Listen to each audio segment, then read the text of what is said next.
Adu strategi antara Shin Tae-yong dengan Timur Kapadze terjadi dalam duel Timnas U23 Indonesia melawan Uzbekistan di semifinal Piala Asia U23 2024, Senin, 29 April 2024, di Stadion Abdullah bin Khalifa, Doha, Qatar.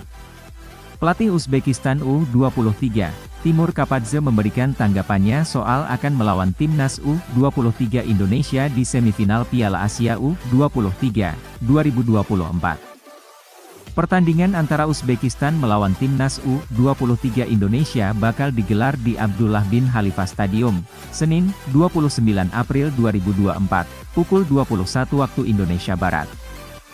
Uzbekistan melaju ke semifinal setelah mengalahkan Arab Saudi dengan skor 2-0.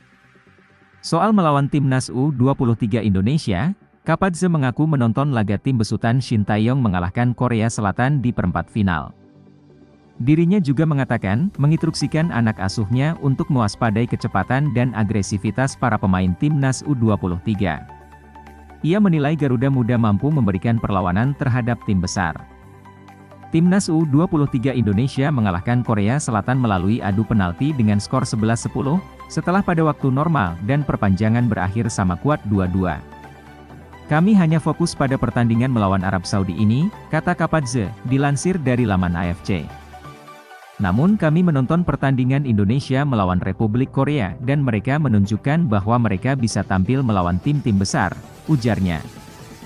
Untuk itu, pihaknya akan mempelajari menganalisa taktik dan gaya permainan Timnas U23 Indonesia.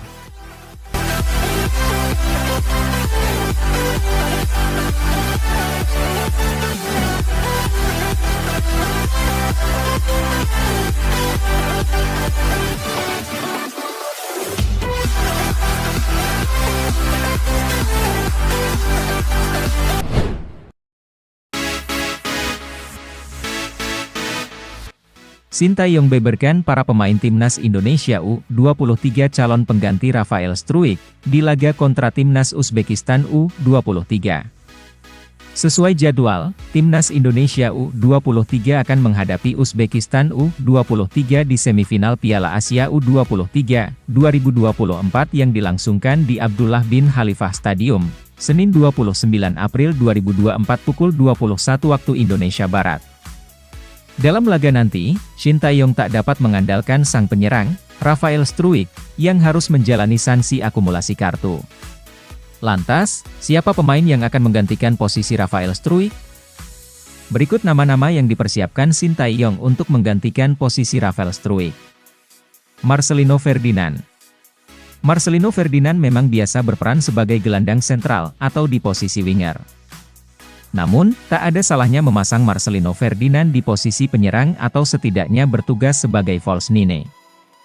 Tembakan akurat pemain KMSK Deinze ini dapat dimanfaatkan Timnas Indonesia U23 untuk membobol gawang Timnas Uzbekistan U23.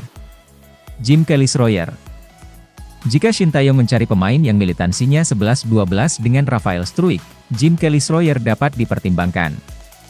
Pemain milik Persik Kediri ini dikenal memiliki stamina dan kecepatan yang mumpuni. Ia juga pernah mencuri perhatian Shin Tae-yong saat memperkuat Timnas Indonesia U23 di Piala AFF U23 2023.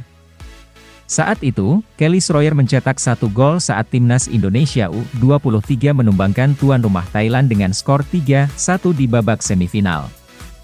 Seperti Marcelino Ferdinand, Witan Sulaiman juga dapat dijajal sebagai false nine. Kengototan, kecepatan, stamina prima dan finishing ciamik merupakan beberapa kelebihan pemain milik Persija Jakarta ini. Jika Witan Sulaiman ditempatkan sebagai penyerang atau false nine, area winger kanan yang biasa ditempatinya dapat diisi Jim Kelly-Schroyer atau Fajar Fatur. Hoki Caraka. Hoki Caraka yang digadang-gadang menjadi penyerang utama Timnas Indonesia U23 di Piala Asia U23 2024, justru betah duduk di bangku cadangan. Ia baru sekali dimainkan, itu pun di babak kedua saat skuad Garuda Muda mengalahkan Yordania U23. Pengalaman mentas di Liga 1, 2023 hingga 2024 bersama PSS Sleman dapat dipraktikkan Hoki Caraka untuk membantu skuad Garuda Muda menumbangkan Uzbekistan U23 di semifinal Piala Asia U23 2024.